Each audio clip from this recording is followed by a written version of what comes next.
Good day. We're here right now sa firing range and we'll do a field ballistic test of the Militech Level 3 Plus GT or Green Tip Body Armor.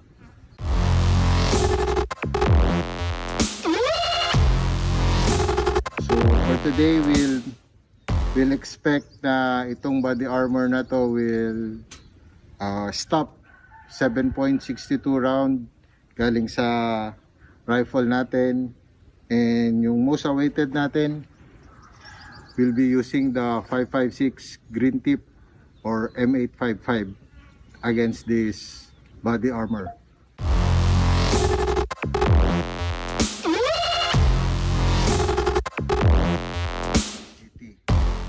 So as a standard namin sa Olympus Logistics PH, tinetest natin tong body armor at 15 meters.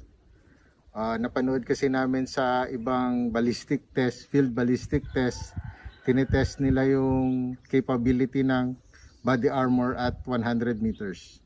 Pero for us, we're so confident na itong body armor na to will perform even at 15 meters.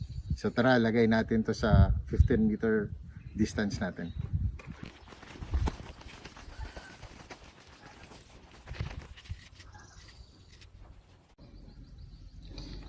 So this is our first round. We'll be using 7.62 by 51. Tingnan ang bala. And huwag na natin patagalin pa. Let's fire. Okay.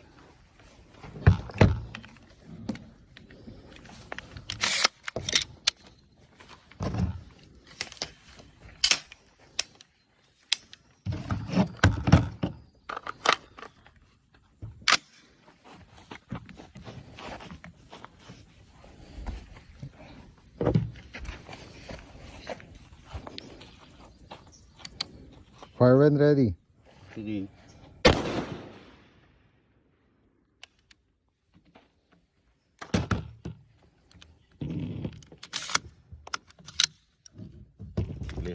Okay, we'll check.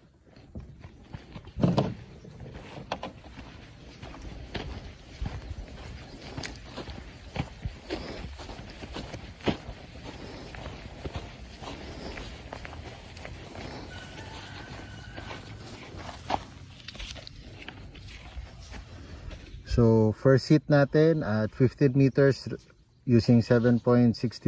Ito yung tama niya.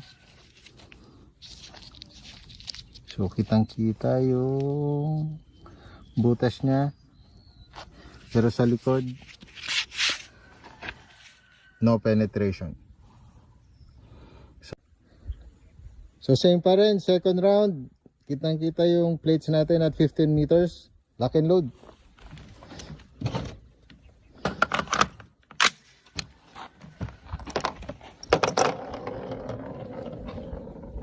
Okay.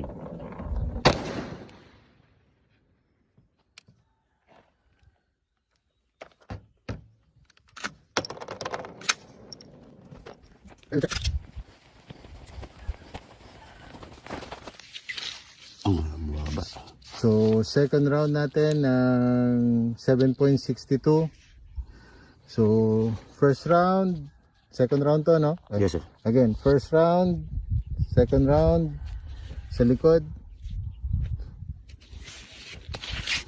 So nayumbok na siya pero wala pa rin siyang butas. So survive 7.62 round. Next is 5.56 green tip tayo. So right now, ito na yung puputok natin, third round, 5.56 and green tip siya. So same plate, we'll fire our third round sa Militech Level 3 Plus GT green tip natin.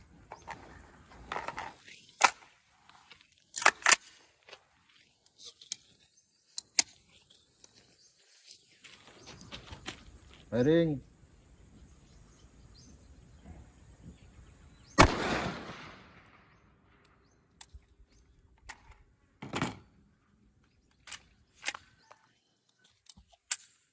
So let's check.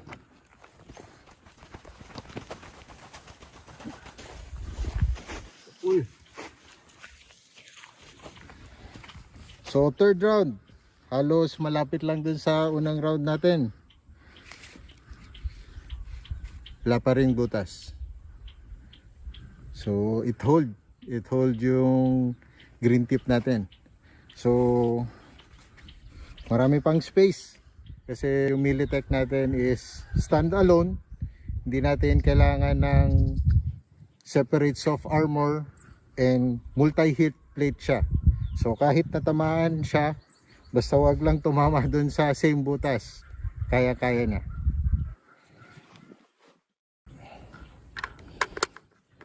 So we'll fire 2 rounds bago natin i-check dun sa body armor natin.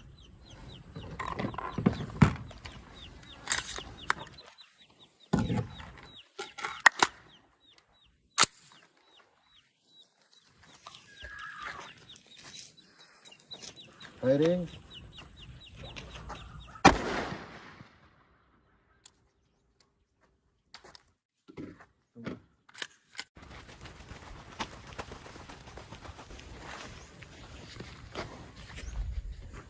So, ito yung 4th round.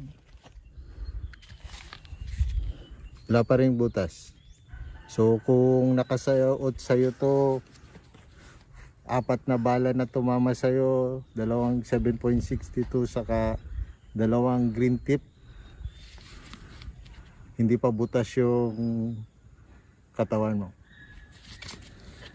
Marami pang space, putokan pa natin.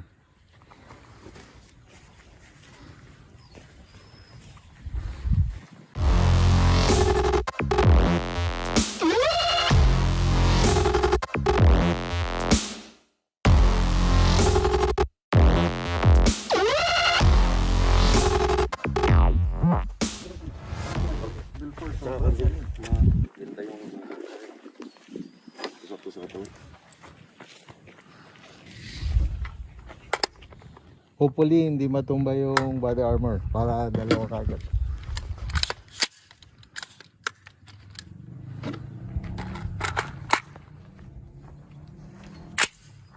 Ready?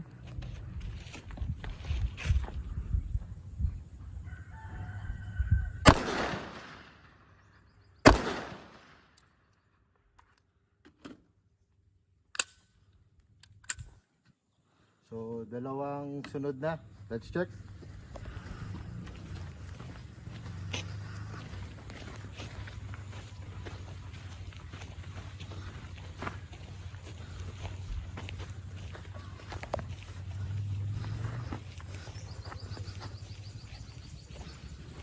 So, saan na yun? Ito, then, dalawa yun eh. Ito. So, ano ba yun? 1, 2, 3, 4, 5. Yes, sir. So, ito yung dalawa. Pero, wala pa rin na tama sa kaparing butas yung body armor natin. Saan kaya tinamaan yung isa? Dapat ito yun eh. Oh, ito, sir. Tumaplis. Pero hindi pa rin lumusot, sir. So, kahit gilid siya, oh. Ito, karamdam ko eh. Oo, sir. Hindi pa rin siya lumusot. So kahit gilid ka tamaan ng body armor, sa body armor, hindi siya lulusot. Other body armor kasi foam yung gilid. So 200 by 300 sila ang size. Kahit 250 by 300. Pero pag sa gilid tinamaan, tumatagos. Ito, wala. Advantage nito for against level 4, una, mas magaan siya sa level 4. Level 4 natin is about 2.75 kilos per plate. Itong level 3 plus GT natin is only 2.3 kilos per plate. So halos kalahating kilo yung gaan niya sa level 4 per plate. And pangalawa, for the price. So price natin currently for this is 12,000 for a pair. So, dalawang piraso na siya, while yung level 4 natin is 15,000 per pair. So, mas mura siya ng, kung bibili kayo ng dalawa, mas mura siya ng 3,000 pesos. And it means a lot right now. So again, thank you and success tayo sa field ballistic test ng Militech Level 3 Plus GT Green Tip Body Armor natin.